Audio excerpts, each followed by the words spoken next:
Rövşən Nəcəf bildirib ki, milli komandanın nəticələrindən narazıdırlar. Amma sözlərinə əlavə edib ki, Santuşun işinə yalnız nəticələrlə qiymət verməyin də tərəfdarı deyil və deyib ki, mətbuat nümayəndələrini dəvət eləyəcəklər, gəlib baxsınlar ki, Santuş necə məşq keçir, necə yanaşma sərgiləyir milli komanda. Düzü, məni çox təəccübləndirdi bu cür yanaşması Rövşən Nəcəfin, çünki biraz primitivdir. Yəni, dünyanın heç bir yerində, heç bir baş məşqçiyə məşq keçməyinə görə maaş verilmir. Əgər nəticə yoxdursa, bir baş məşqçi necə məşq keçməyi, heyəti əvvəldən açıqlamağı və ya açıqlamamağı və digər məqamlar artıq ikinci dərəcəlidir. Hər bir baş məşqçinin qarşısında duran prioritet vəzifə qazandığı, əldə etdiyi nəticələrdir, komandanın nümayiş elətdirdiyi oyundur. Bugün milli komandamız nə nəticə verə bilmir, nə oyun nümayiş elətdirmir. Belə bir durumda onun yaxşı məşq keçməyi, pis məşq keçməyi, bunun nə anlamı var axı?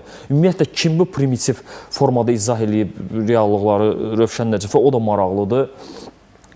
Yəni, necə ola bilər ki, bir baş məşqçinin işi onun məşqlərini ölçüsün? Ümumiyyətlə, məşq metodikası dünyada çox fərqlidir.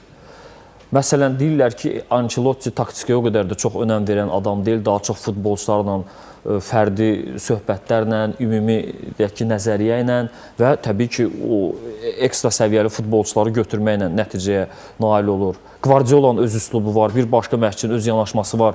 Dünyada ümumiyyətlə məşqçilik metodikası o qədər fərqlidir ki, buna hamı müxtəlif yollarla uğura getməyə çalışır. Amma yekun olaraq hər bir məşqçinin işi nəticə ilə götürülür. Xahiş edirəm bizim bu fikirlərimiz Rövşən Nəcəfə də çatdırılsın və o biraz bu məsələ baxışını dəyişsin. İş onda deyil, mətbuat nümayəndələri gəlib təbii ki, məşqlərə baxa bilər, amma bu nəyisə dəyişməyəcək.